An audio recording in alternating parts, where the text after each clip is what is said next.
ఇక్కడ దాదాపుగా 10 కోట్లు అంటే దాదాపుగా 2.5 కోట్లు ఇంటూ 4,000 మెగావాట్లు దాదాపుగా 10,000 కోట్ల రూపాయలు యాదాద్రిలో అంచనాలు పెంచడము.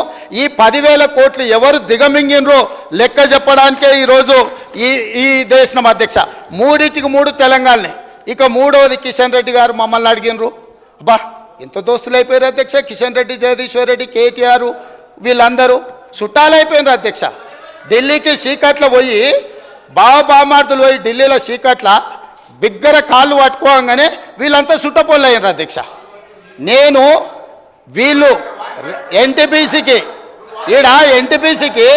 వీళ్ళు 4,000 మెగావాట్లకు కాంగ్రెస్ అనుమతి ఇస్తే 1,600 మెగావాట్లు మాత్రమే ఉత్పత్తి చేయడానికి అనుమతి ఇచ్చి 2,400 మెగావాట్లు ఉత్పత్తి చేయడానికి ఎన్టీపీసీకి 10 సంవత్సరాలు వీళ్ళు అనుమతి ఇయ్యలే.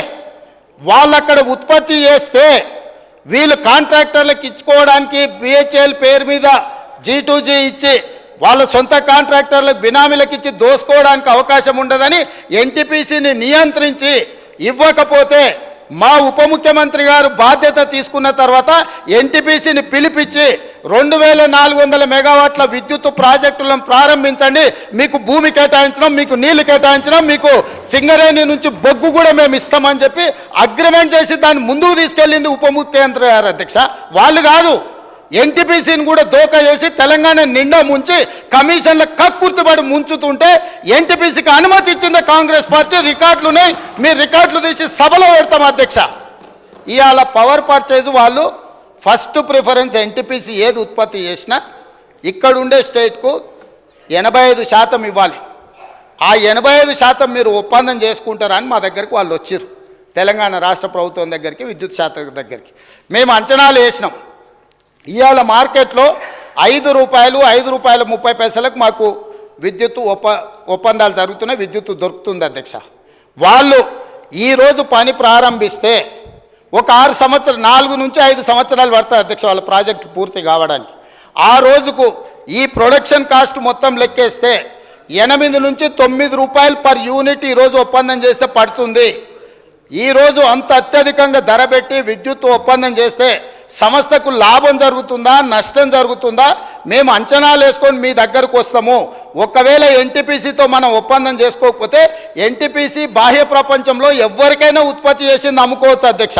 ఆ రోజు తెలంగాణ విద్యుత్ సంస్థలు కూడా వాళ్ళతోని ఆ రోజున్న మార్కెట్ రేట్ ప్రకారం మనం కొనుగోలు చేయొచ్చు అధ్యక్ష. ఈరోజు మనము ఎన్టీపీసీతో ఒప్పందం చేస్తే 85% ఖచ్చితంగా మనం కొనుగోలు చేయాల్సిందే. ఆ రోజు capital investment and production cost రెండు కలిపితే ఏ ధర పడుతుందో ప్లస్ ప్రాఫిట్. విద్యుత్ కొనుగోలు ఏ విధంగా డిసైడ్ అవుతుంది అధ్యక్ష? ప్రాజెక్టును పూర్తి చేయడానికి పెట్టే క్యాపిటల్ ఇన్వెస్ట్మెంట్ ప్లస్ ఏదైతే మనము బొగ్గు వాడతామో, రా మెటీరియల్ వాడతామో ఆ కాస్ట్ ప్లస్ ఆ కాస్ట్ యొక్క ఆ ప్రాజెక్టు యొక్క ప్రాఫిట్, ఈ 3 కలిపితే మూడింటిని కలిపి అంచనా చేసి విద్యుత్ పర్ యూనిట్ ధర ఫిక్స్ అవుతుంది అధ్యక్ష. ఇప్పుడున్న అంచనాల ప్రకారం మా అధికారులతో నిపుణులతో మాట్లాడితే ఇప్పుడు ఎన్టీపీసీ కట్టబోయే 2,400 మెగావాట్లతో ఈ రోజే మనం ఒప్పందం చేసుకుంటే ఉత్పత్తి సమయానికి మనం ₹9 పర్ యూనిట్ చెల్లించాల్సి వస్తుంది.